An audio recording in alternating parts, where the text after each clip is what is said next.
기도합니다. 하늘에 계신 아빠 아버지, 선교사님이 오셔가지고 한 줄을 또 건너뛰어서 잊었을지도 모르겠어요. 자, 그래서 아빠 아버지라는 이 호칭을 갖고 우리 하나님 앞에 기도하라고 주님이 가르치는, 이건 제 얘기가 아니고 예수님께서 하시는, 기도할 때 이렇게 하라고 말씀하신 거예요. 그럴 때 뭐라면 하늘에 계신 우리 아버지라는 건데, 본래 의미는 아빠 하늘에 계신이라는 얘기야.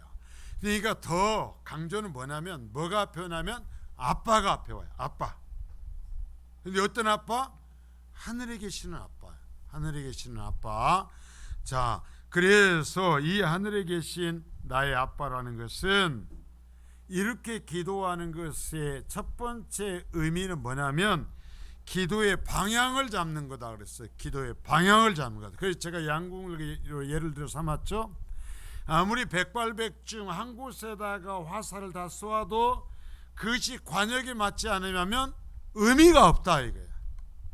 정말로 많은 다른 종교를 갖는 사람들이 그 자신의 나는 고기도 먹지 않는다, 나는 어떻게 하면서 벽면 수도를 한다 하면서 기도한다고 그 아무리 얘기를 해도 사람의 눈으로 보면 그게 대단한 기도처럼 보일지라도 그건 신에게 드려지는 기도가 아니다 이게요. 왜?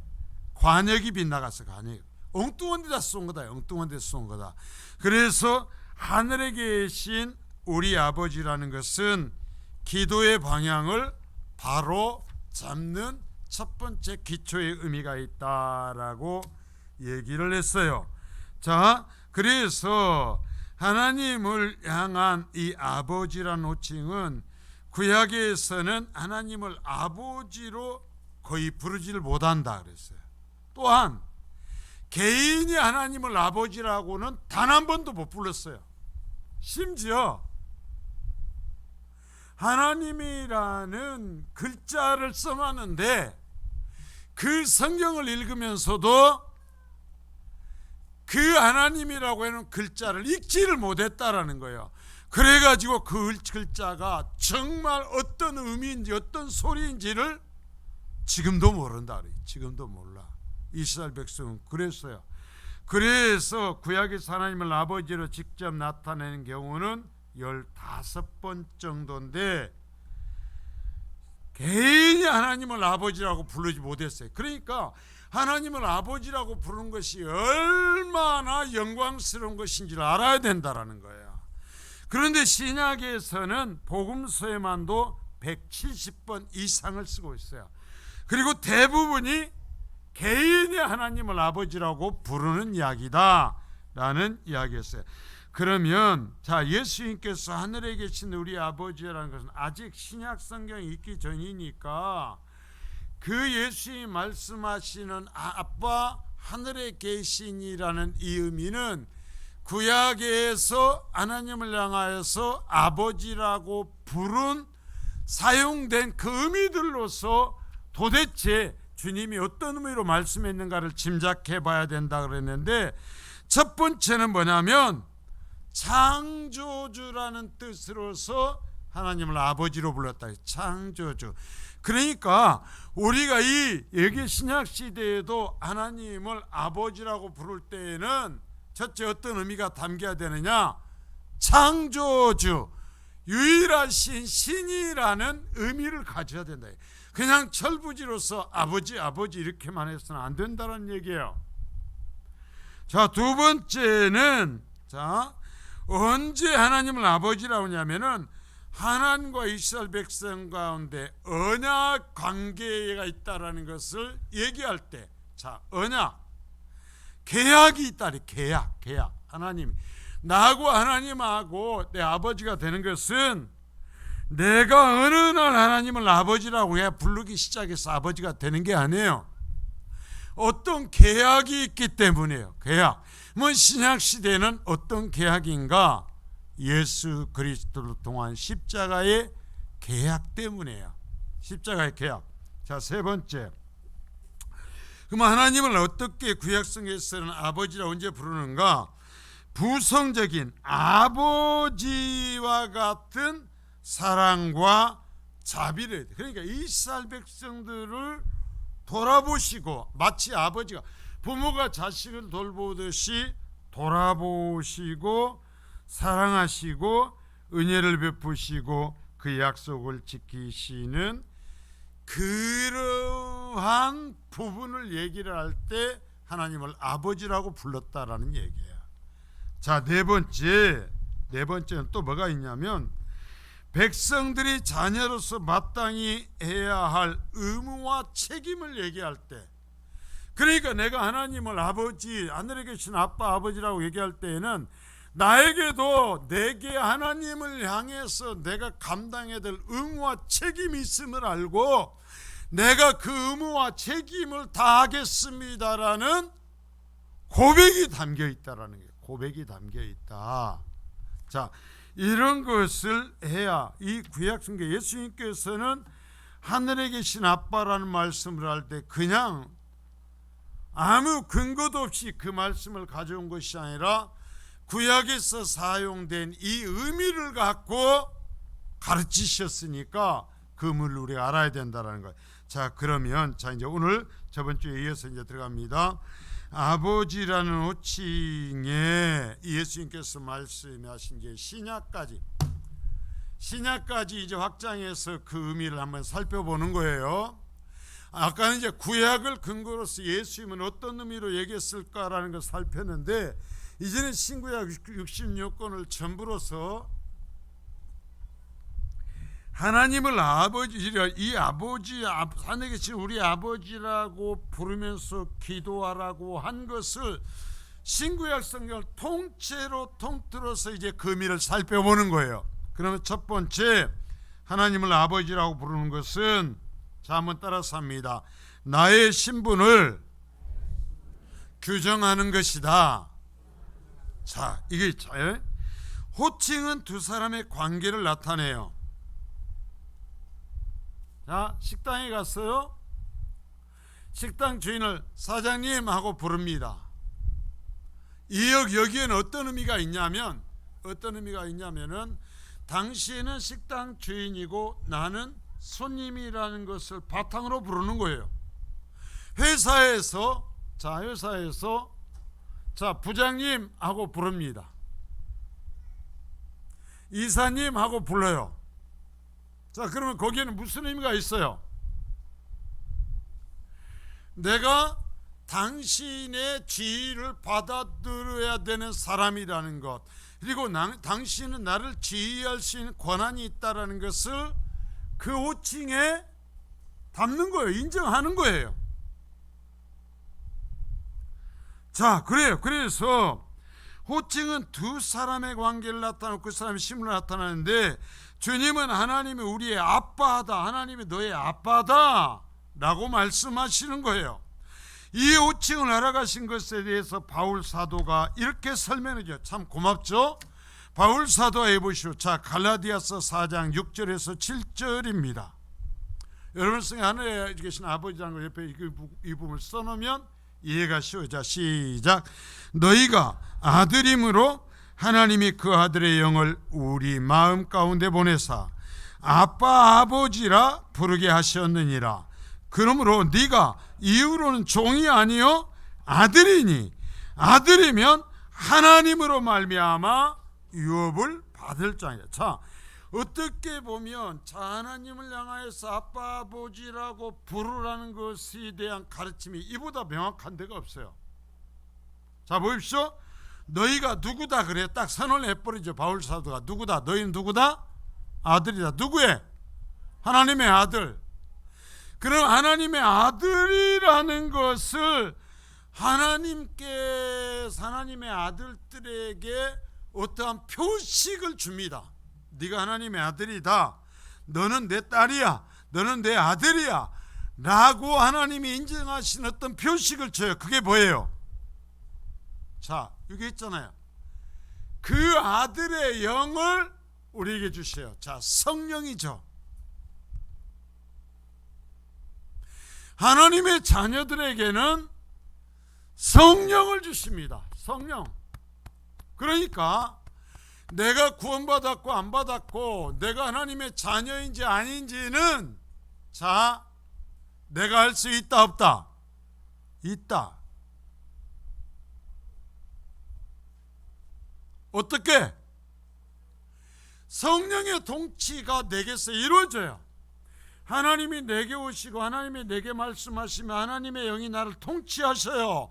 그래서 하나님의 영을 주신다 그랬죠. 아들이면 영을 주신다. 그래서 영을 주신 사람들은 하나님을 뭐라고 부를 수 있다? 아빠 아버지라 부르게 된다라는 거예요. 뭣도 모르고 다른 사람이 얘기하니까 하나님을 아빠 아버지 기계적으로 부를 수 있어요. 그러나 그건 헛거죠. 그러나 하나님께서 우리가 자녀라는 것을 표시하시는 성령을 준 사람들은 그냥 어떻게 자발적으로 하나님을 향해서 어떻게 부르게 되어 있다? 아빠 아버지라고 부르게 되어 있다. 자, 그러면 아빠 아버지가 됐어요. 하나님께서 성령을 주셔서 하나님 우리 아빠가 됐어요. 그러면 그 하나님의 자녀가 된 하나님을 아빠라고 부르는 사람들에게는 하나님이 주시는 권세를 주셔요. 그 권세를 7절에 설명합니다. 네가 이후로는 종이다, 아들이다. 아들이다. 아들이면 하나님으로 말미암아, 자, 하나님의 약속으로 말미암아, 하나님에게 내어주시는 것을 말미암아 무엇을 받는다? 유업을 받는다. 자, 이게 딱 하나 이어져 버리는 거예요. 네가 아들이를 때 하나님께서 아들 삼았으면 하나님께 그 표시로 너에게 성령을 주시고, 그 성령이 있는 사람은 하나님을 향해서 자발적으로 뭐라고 부르는가? 하나님이 나의 아빠 아버지라고 부르게 되고, 그래서 그렇게 하나님의 자녀가 된 사람에게는 하나님의 나라를 유업으로 받는다. 쉽게 하면 천국 간다. 이게 천국 간다. 자, 그러니까 하나님을 아버지라고 부르는 것은 이 하나님 바울사도 설명 따라서 내가 이러한 존재라는 것을 하나님과 내 사이에서 정하는 거예요. 고백하는 거예요. 자, 여러분들이 정말 하나님의 자녀이십니까? 그럼 하나님을 뭐라고 불러요? 아빠, 아버지. 그러면 내가 하나님을 아빠, 아버지라고 부르고 내가 하나님의 자녀인 것을 믿는 사람은 내게 하나님께서 무엇을 주신 것을 믿어요? 성령이 지금 내 오셨고, 이제 그러한 사람이 이제 뭐가 주어져? 자, 따라서 합니다. 천국 간다. 천국 간다. 아, 그런데도 예수 믿습니까? 이제 천국 갈 수 있겠어요? 뭐 얘기하는 거예요. 목사님 죽어봐야 알죠. 아, 왜 죽어봐야 알아? 이 말씀으로 알지. 자, 한번 따라서 하면 나는 천국 간다. 왜? 내가 천국 간다고 해서 천국 가는 것이 아니라 하나님이 그렇게 말씀해 주셨어요. 하나님이 정해놓으신 줄 믿습니다.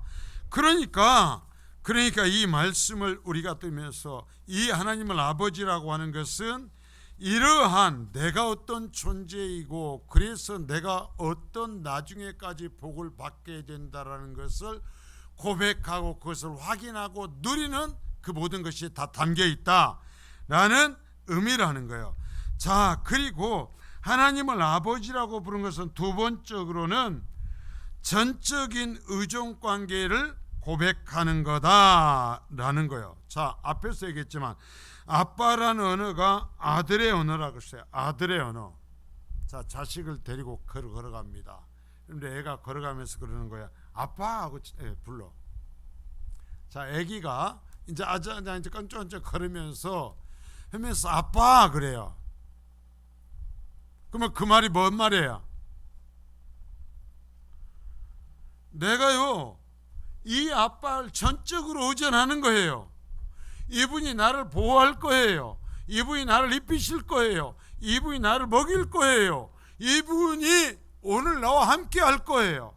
자, 그러니까 하나님 향해서 아빠 아버지라고 부르는 것은 마치 어린아이가 함께 걸어가면서 아빠의 손을 붙잡고 하다가 쳐다보면서 아빠 하고 부르는 것과 똑같다라는 거예요.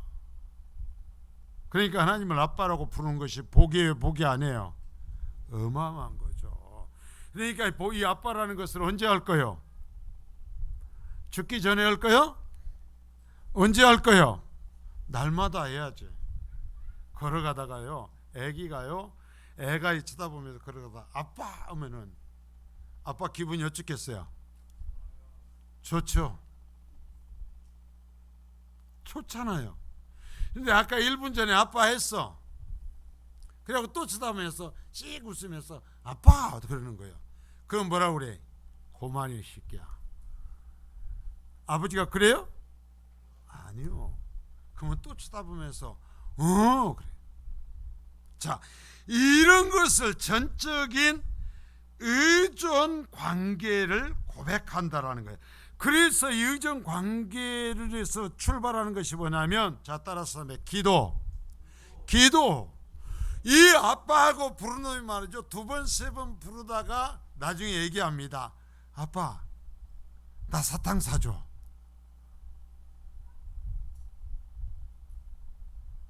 우리 집사님, 이놈이 딸이 말이죠. 옆에 가다가 그런 거 한참 가다가 아빠, 나 저 신발 갖고 싶어. 얘기 안 해요. 하죠.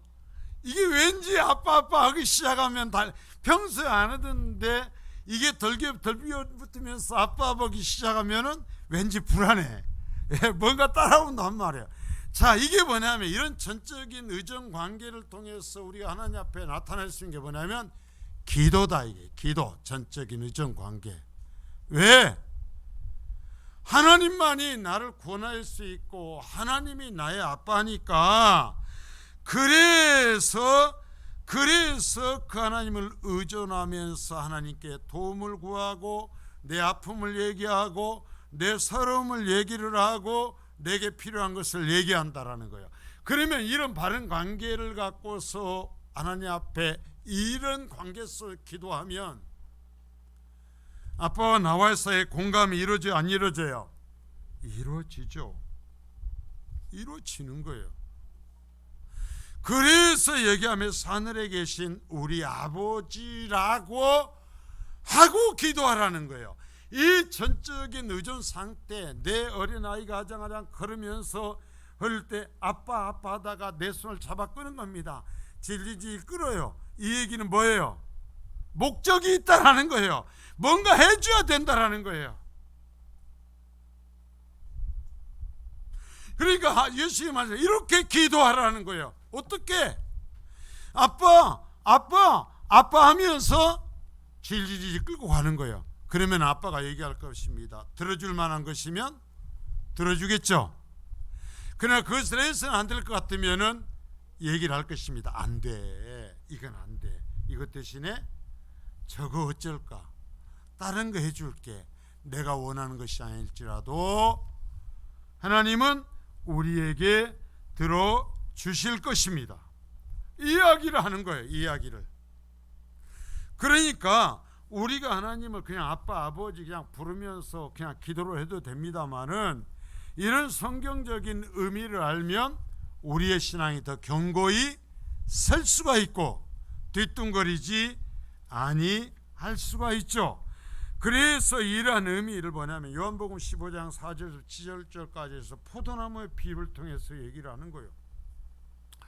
너희가 이러한 관계를 갖고 나하고 있으면 절로 열매를 맺게 된다 그랬어요. 이 하나님이신 아빠 아버지와 나와 이 관계가 있어가지고 내가 하나님을 향해서 아빠 아버지라고 부르면서 전적으로 의존하면 하나님으로부터 공급되는 열매가 내게서 열리게 되어 있다라는 거예요. 자, 그런데 세 번째, 하나님을 아버지라고 부르는 것은 자 뭐냐면 하나님을 바로 알아야 된다라는 것이 전제되는 거예요. 자, 무슨 얘기냐면 사람들이요 다른 신을 섬긴다고 합니다. 열심을 가져요. 그러면 그게 신을 섬기는 거예요, 아니에요? 아니죠. 자, 이게 하나님을 바로 알아야 돼. 자, 교회 다니면서 굉장히 열심을 갖습니다. 그러나 그것이 정말 하나님 앞에 바른 열심인가 아닌가를 여기서 구별해야 된다라는 거예요. 이스라엘 백성들이 하나님 앞에 열심이 있었어요, 없었어요? 있었죠. 그런데 왜 하나님이 그들의 아빠가 안 되어 주시죠? 하나님이 왜 그들과 언약을 인정하시지 않으시죠? 왜 그런 거예요? 이스라엘 백성 하나님이 누군지를, 하나님이 말씀하시는 하나님의 의미를 몰라버린 거예요. 이거 지 멋대로의 하나님으로 믿은 거예요. 그래서 이런 이 성경의 가르침을 우리가 들어야 돼요. 자, 이사야서 1장 2절서부터 3절까지입니다. 좀 넘어갔죠? 이사야서 1장 2절서부터 3절. 제가 좀 바삐 많이 건너뛰었거든요. 자, 시작. 하늘이여 들으라, 땅이여 귀를 기울이라. 여호와께서 말씀하시기를 내가 자식을 양육하였거늘 그들이 나를 거역하였도다. 소는 그 임자를 알고 나귀는 그 주인의 구유를 알건만은 이스라엘은 알지 못하고 나의 백성은 깨닫지 못하는도다 하셨도다. 아까 얘기했죠. 이스라엘 백성들이요, 인간적 열심을 잃어버린 것은 없습니다. 한 번도 그런 적이 없어요. 그러나 하나님을 잃어버려요. 자, 이게 정말 중요한 얘기예요. 여러분 잘 들으셔야 돼요. 하나님을 섬긴다는 열심이 없어진 적은 없었어요. 근데 성경에서 말씀하신 하나님을 잃어버려요. 이건 지금도 마찬가지예요. 내가 열심을 갖고 신앙생활을 하는데 누구를 믿어야 되느냐? 성경의 하나님을 믿어야 돼요. 여러분, 제가 볼 때 그래요. 이 세상에 정말 열심인 종교는 저 이슬람교와 불교도들인 것 같아요. 이슬람교도들은요, 하루에 5번을 정해놓고 기도를 해요. 우리는 그보다 낫죠. 몇 번 정해놓고 기도해요, 하루에? 시간을 딱 정해놓고 몇 번 정해놓고 기도해요. 제가 광주에 가서 보니까 왱 오고 나팔이 안 부는데도요, 광주 그 공원에 놀러 왔던 사람들이 자기들끼리는 그걸 아는가 봐요. 그 기도의 시간이 되면 어디에 가서 기도한다라는 자기들끼리 약속이 돼 있나 봐요. 난 그것을 보고 놀랐어요. 그 시간이 되니까 그 수건 들은 사람들이, 이슬람 교도들이요, 그곳에 모여. 그 시간이 되니까 꾸역꾸역 이 동물은 여기 와가지고 놀다가 거기에 모이더라니까. 모여가지고 사우디 거기를 향해서 무릎을 꿇고 기도를 해. 아무 사이렌도 안 울려요. 우리는 언제 모여? 하루에. 그 사람들은 그래. 자, 그러면 그들이 신을 섬기는 것인가? 아니라는 거죠. 왜? 관역이 빗나갔어요. 처음에 얘기했던.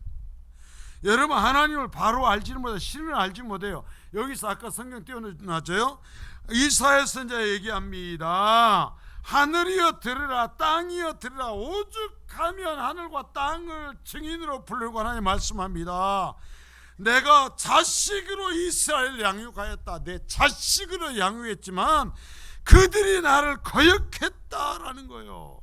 소새끼도 그 임자를 알고 나귀도 그 주인의 구유를 알건만은 이스라엘은 알지 못하고 나의 백성은 깨닫지 못하는도다.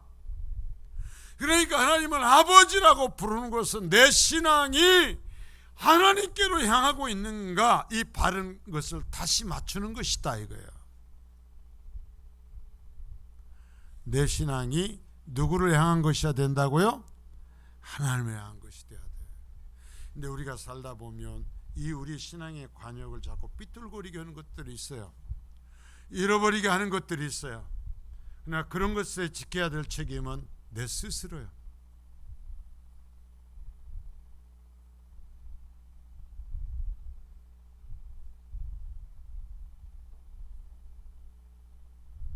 자, 여러분 그래요. 그래서 여기서 보면 우리가 정말 이 하나님 앞을 아버지라고 할 때 입술로만 하나님 아버지 해서 내 신앙이 바른 것이 아니다라는 거예요. 자, 여러분 잘 들으세요. 하나님 아버지, 하나님 여호와시 한다고 그래서 바른 신앙이 아니요. 이스라엘 백성들이 항상 여호와의 이름을 불렀어요. 항상 여호와께 제사한다고 그랬어요. 항상 여호와의 제단으로 갔어요. 그런데 하나님은 아니라는 거예요. 성전문을 걸어 잠그라는 거예요. 왜? 여호와의 이름을 부르지만 사실은 성경에서 말씀하시는 여호와를 향하지 않았다라는 거예요. 그러므로 우리의 신앙이 내 신앙이 여호와를 향했는지 내가 항상 말씀을 통해서 교정해야 돼요. 말씀을 통해서 내가 내 신앙을 나는 하나님을 믿어요. 나는 성경을 읽어요. 아무리 그 얘기해봤자 내가 진짜 성경의 하나님을 아버지로 섬기고 성경의 하나님의 말씀을 따라 하나님을 부르지 아니하면 이스라엘 백성들처럼 실패할 수도 있다라는 얘기예요. 여러분 구약 성경을 그런 의미로 다시 보세요. 거기에 보면 이스라엘 백성들은 항상 하나님을 불렀어요. 그들은 안식을 지켜서 그렇게 노력했어요. 그들은 항상 율법을 그렇게 말했어요. 그런데 하나님 말씀하시는 거예요. 너희들은 나를 몰라.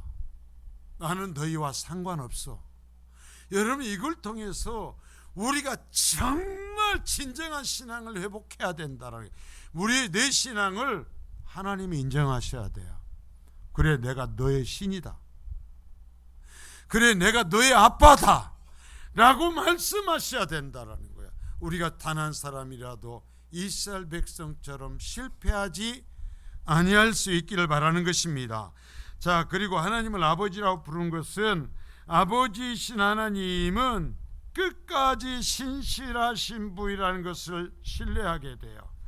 자, 이스라엘과 하나님 관계는 언약의 관계였죠. 자, 하나님을 아빠라고 불러요. 자, 보세요. 지금 이 시대에는 세상에 자식을 낳았고 내버리는 인간들도 있어요. 그래서 태어나자마자 베이비 박스 참 애를 얻다 버릴 수 없어서 그 목사님이 운영하는 그 상자에다가 아기를 버리고 가는 거예요. 엄마도 아빠도 참 그런 무서운 세상을 우리가 살고 있어요. 그런데 진짜 바른 부모는 어떻게 해요? 내 입에 먹을 것이 안 들어가도 자식을 먹이려고 하죠. 내게 입을 것이 없어도 자식을 먼저 입히려고 그러죠. 내게 신을 것이 없어도 자식을 신기려고 하죠. 나는 자존심이 상해도 내 자식만은 나가서 자존심 상하지 않고 살기를 원해. 자, 이거라는 거예요. 이것을 믿는 거예요. 하나님을 아버지라고 부르는 것은 하나님이 나를 끝까지 책임지신 분이라는 것을 신뢰한다. 자, 따라하십니다. 끝까지 나를 책임지신다. 자, 이건 굉장히 중요해요. 그래서 이것은 뭐냐면 언약이라는 관점을 그래서 우리가 늘 기억해야 되는데요.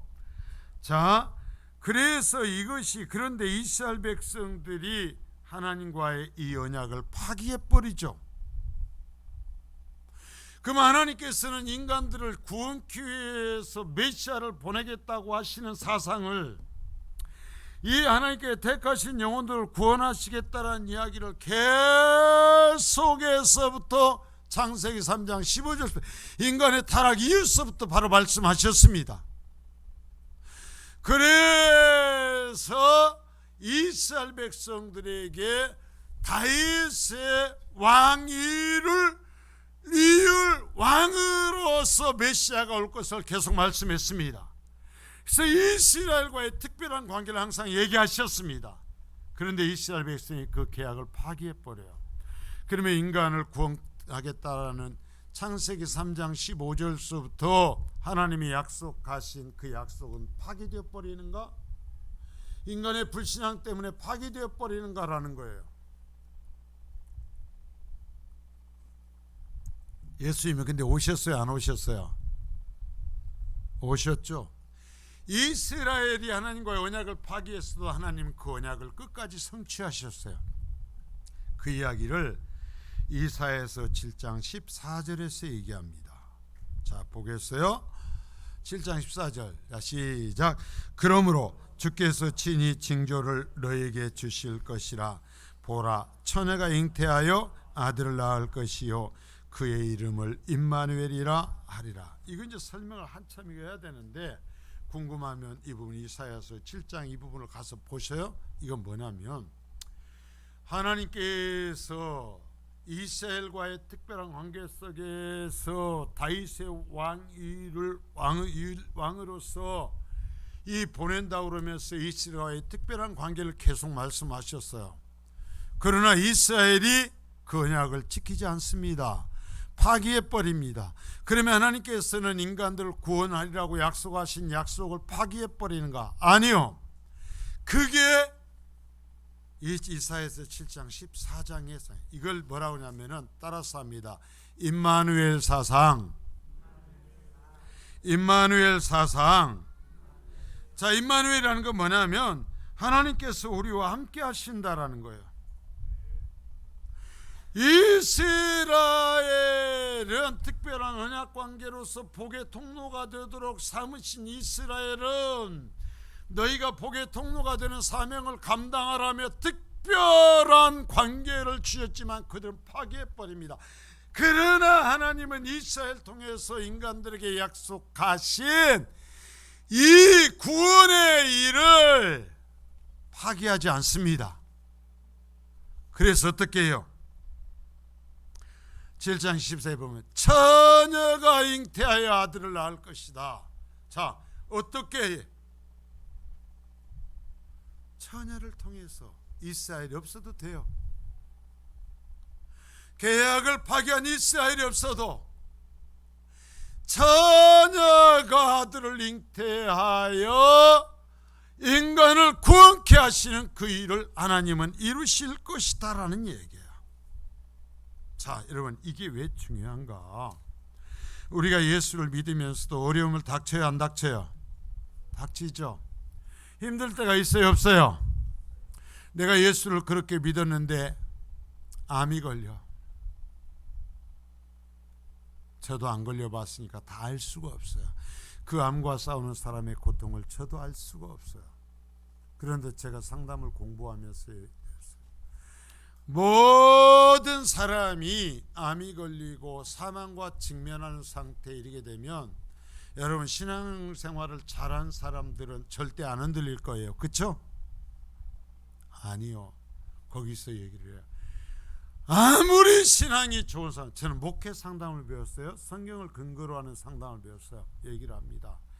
아무리 신앙생활을 잘하고 바르게 신앙생활했던 사람도 흔들린다 이거예요. 뭐라고 어째요?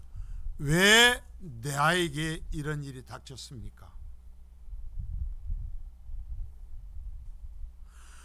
왜 나에게 이런 일이 닥쳤습니까? 왜 하필이면 납니까?